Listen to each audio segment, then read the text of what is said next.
কাকু ভালো আছেন? এই তো ভালো যাই না, ঠিক আছে ঠিক আছে। রাহুল রেজাল্ট কেমন হলো? রেজাল্ট কাকু রেজাল্টের কথা আর বলবেন না, মানে রেজাল্ট কি খারাপ হয়েছে কি করে বলবো আপনাকে, কি রেজাল্ট খারাপ হয়েছে আমি আমার মুখে বলতে পারবো না আমার রেজাল্ট এত খারাপ। আমি আমি মাত্র 100% পেয়েছি কাকু, মাত্র খারাপ কোথায় হলো? 100%। 100 পেয়েছো, ভালো হয়েছে। হ্যাঁ কাকু, কিন্তু আমি তো খেটেছিলাম 101-এর জন্য যে আমি 101% পাবোই, কিন্তু আমি 100%ই পেলাম। মানে আমি কি খেটেছি না কাকু, না বললে বিশ্বাস করবেন না আপনি, না বললে বিশ্বাস করবেন না, সেই জন্য আমি বলবো।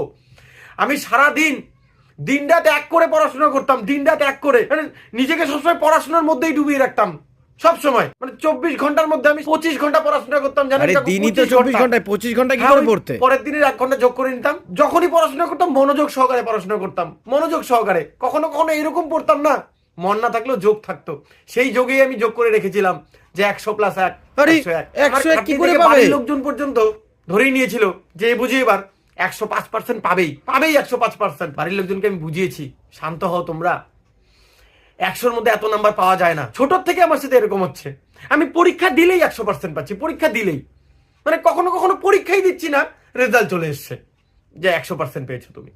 মানে বারবার আমি এই জায়গাটাতে ব্যর্থ হচ্ছে, আমি বুঝতে পারছি না পরীক্ষাটা কেন 100-র মধ্যে হচ্ছে, 101-এর মধ্যে কেন পরীক্ষাটা হচ্ছে না। আমি 101-এর জন্য খাটনি করি কাকু, 100% হয় না, আমি বারবার ব্যর্থ হচ্ছি, বারবার আমি 100% আটকে যাচ্ছি। কাকু রাহুল কত পেয়েছে? রাহুল কত পাবে? 101?